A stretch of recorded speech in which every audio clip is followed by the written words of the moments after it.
I'm excited for another conference.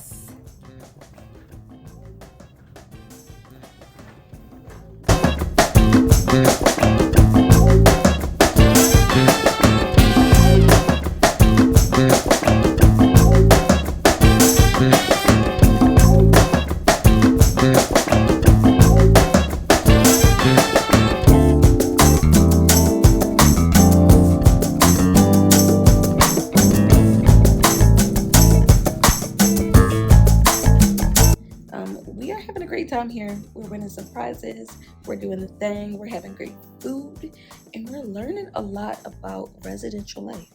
I really enjoy these kind of things, and I think that this always resets me to go back to school and just have that moment of clarity and reset and just say, you know, oh my God, I'm just super excited to be blessed to do things like this. The fact that I get to work as well as, you know, put all of my attention into networking, into seeing what's next, into, you know, learning for, you know, now. And I have an amazing view this year.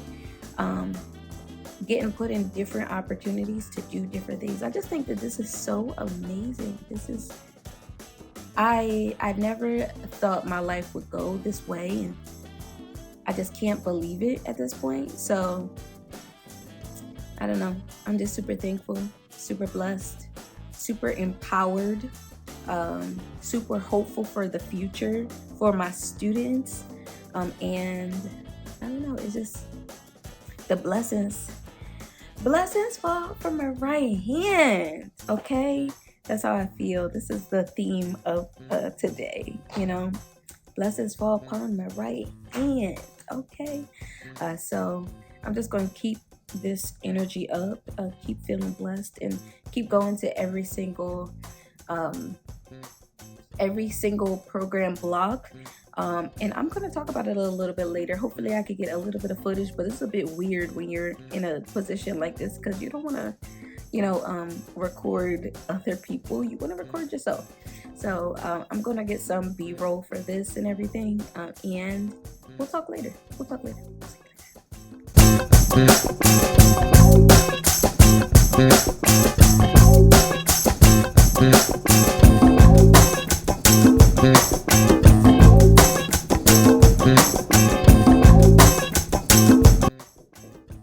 Can you believe that this whole thing is a dress? Like, this is a dress. It's a dress. It's a dress. But I actually have a vest that to put over top of it. Right now, I like wash my face and everything. I'm just, that looks like a lot. Ooh, man, that looks like a whole lot. Well, we're just gonna put it all in my skin and continue on with the day. It is about, I can't believe I get paid to do this.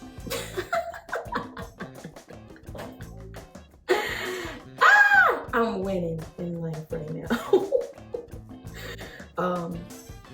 For the most part, the food was good. You know, everybody don't season like your grandma, but it's amazing. It's free for me.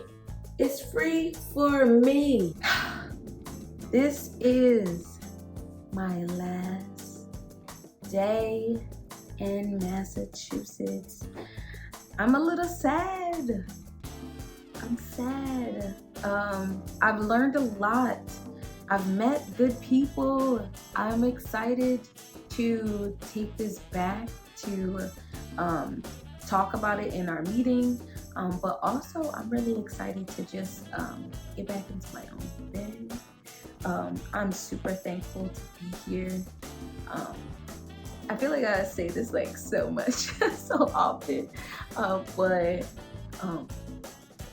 to just be in, like, I feel like the job in which I have now just has allotted me so many opportunities. And when I think about the last year and a half, I think about the fact that I was able to go to Chicago. I was able to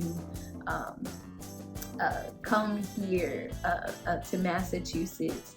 I just have been doing different things. I was able to go to Niagara Falls, you know, and we were just talking about this a year ago, almost exactly to the day, a couple days ago, and just super humble that I've never felt like this in my life.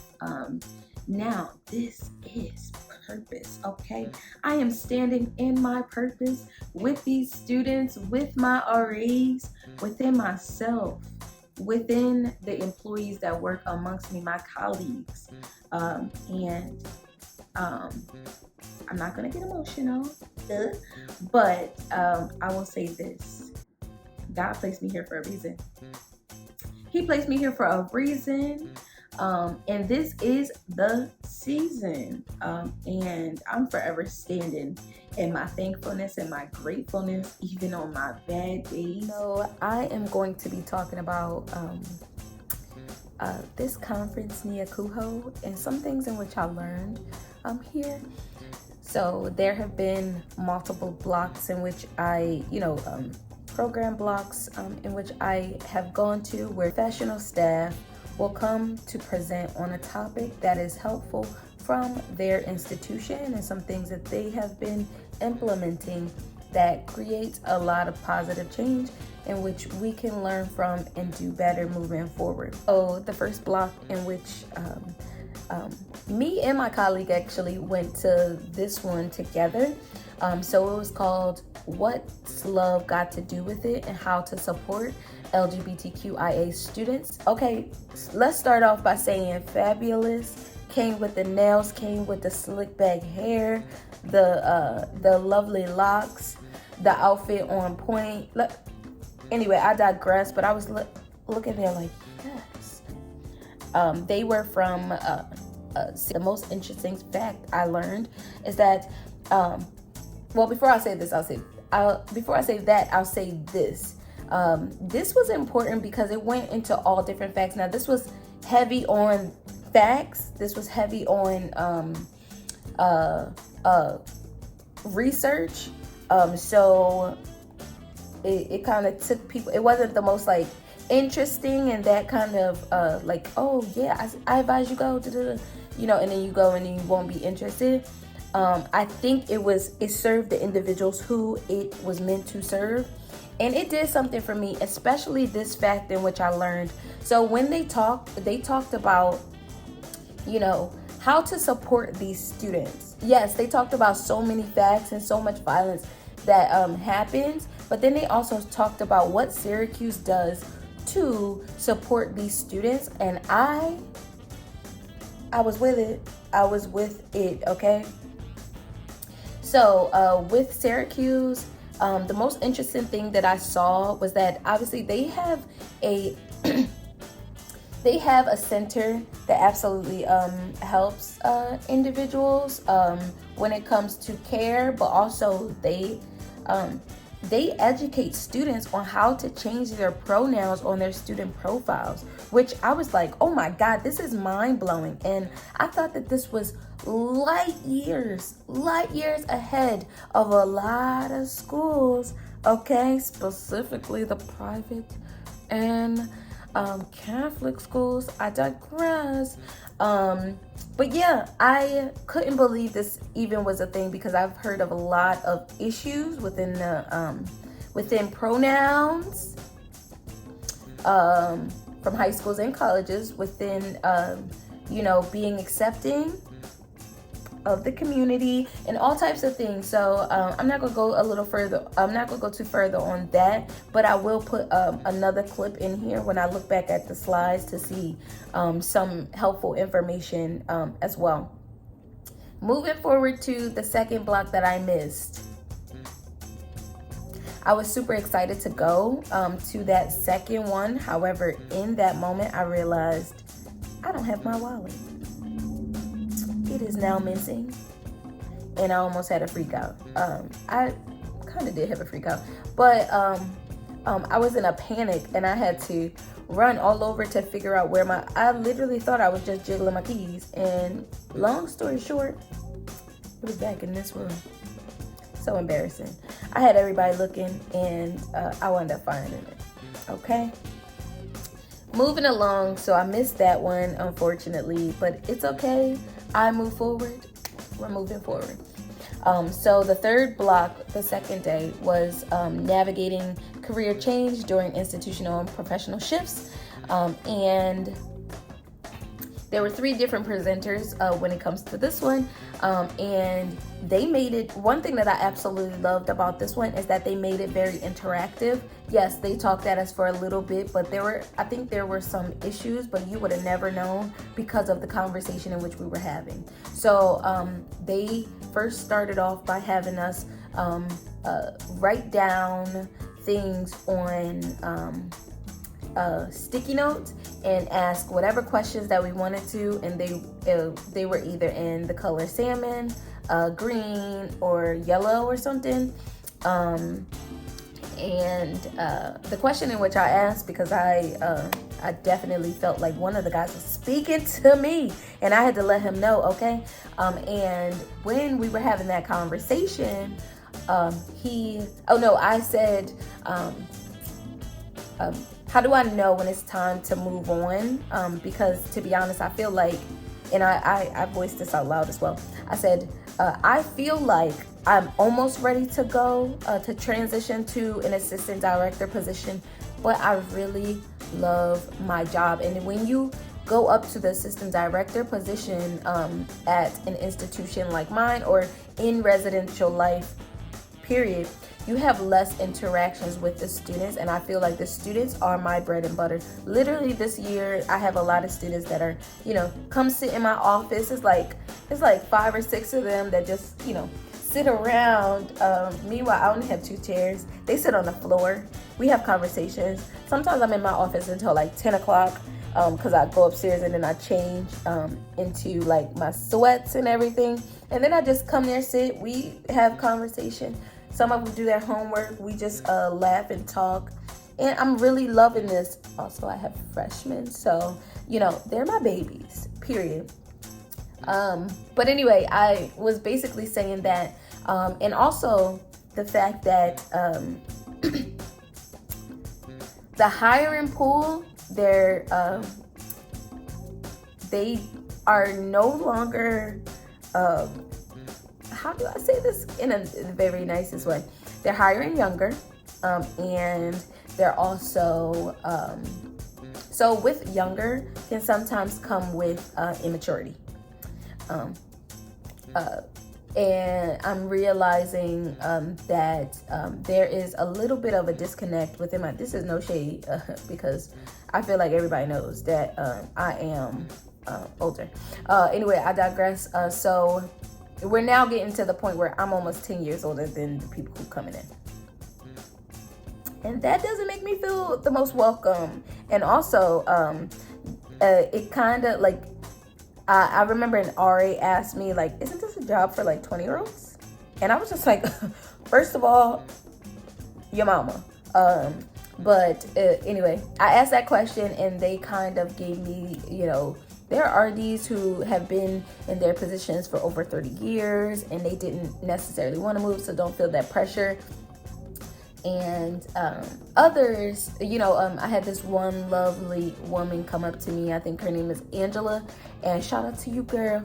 And she came up to me and she said, this is something else that could help you, because I don't know if your question was answered a little earlier, which it was, but she added some more, she spoke more into me a little later in the day, and she was like, you know what you can do? Find other opportunities to grow.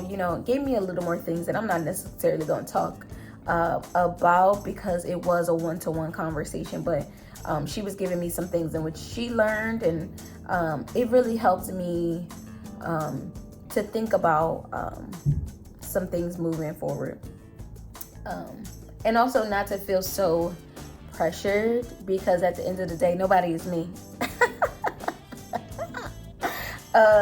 Nobody is me, and nobody can take this away from me. And not that I feel pushed out or anything, but I'm on year 2, and sometimes with a job like this, they expect 2 to 4 years, depending on the college. Some colleges are like, oh, or some universities are just like, oh, like it's whatever, and other places are kind of like, okay, get to stepping, so I'm no longer going to feed into that energy. And I believe when she wants to leave, because at the end of the day, I do a good job at what I do, especially when it comes to talking to students, especially when it comes to motivating students, especially when it comes to, there's some people now who call me and they're no longer there, or see me out on the streets and they are not, they don't live in my building, but they're like, oh my God, what's up? Where are you at now? Let's talk. Let's tea. What's the tea? Okay. And I really love that.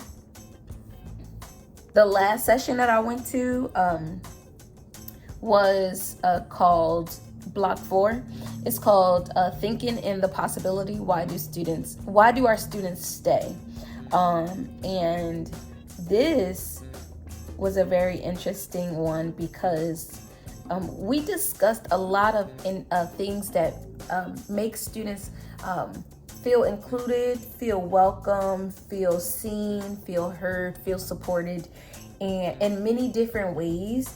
And some things that we realized, we had a good time. They did some exercises with us, some community builders that could be helpful to take home, but also some things like why do students stay? This is what I said, the most interesting discussion. Why do students stay? Relationships, connections, their experience, purpose, and meaning, and how we basically put purpose into students, make them feel so good that they want to come back. There are a lot of students who work on campus and everything like that, and a couple of years later you see them back at the same institution or a different institution doing the same things. Is because of how much they love their job, or because of their leaders that really influence them to go into the field, no matter what their degree is in.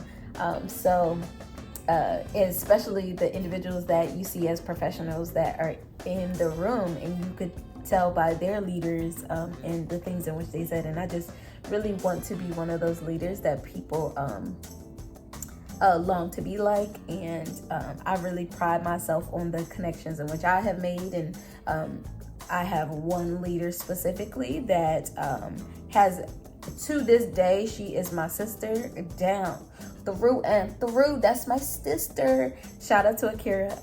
And I think that she's one of the reasons as to why, she's a big, huge reason as to why I do this. And I still call her like, help. But yeah, so I think they talked about different things that they do to make their students feel welcome. And one thing that I said that I do, when it comes to meetings, especially with my REs, and the more serious meetings, when it comes to care meetings, when it comes to re-entry meetings. Re-entry is when students have to leave and then come back on campus and get readjusted for many different reasons. We'll talk about that later.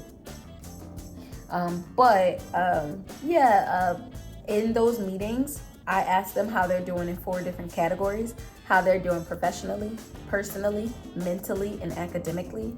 I had that full conversation, and sometimes those conversations go off to other things, and I'm like, tell me the tea, okay? Spill it to me hot, okay? So I can have those conversations, and I'm just myself, just like I am with my friends. I have real conversations with them without the curse words. And, sometimes. No, for the most part, if my supervisors are listening. But yeah, I just feel as though I know how to connect to students, and I love my students, and I live for my students, and I'm here for a purpose. So that was such a great program block. We have one that is starting, the 5th one is starting at 9 o'clock. So I was kind of having some time to myself to just reflect. And that's why I turned on the camera, because I want this to live forever. And I want to remember, excuse me, I want to remember these moments because I do not take this for granted. And on my bad days, I want to remember this. I want to remember these moments that I'm here, that I'm happy, that I'm breathing, that I am able, that I am living, that I am enjoying life. And that is the purpose of this. And this is why I'm coming back to YouTube in a heavy way. And I came to finish what I started, and educating, but also living and being. I'm not a perfect human being, and sometimes I'm gonna fall, okay? But hopefully I do it cute. I stumble in a cute way and get back up. But that's what this channel is. And it's just teaching me how to be myself and putting myself out there in a way that is vulnerable, but also in a professional way that is more along the lines of, this is a career shift. This is exciting, and I hope that this does things, hopefully one day my students will see it, or students across the board, or just individuals who enjoy student affairs. This is important work, and I'm not done. All right. So I hope you guys enjoyed this. I really appreciate your time. I love my life, so I'm going to continue to do this, and I hope to see you back again. Goodbye.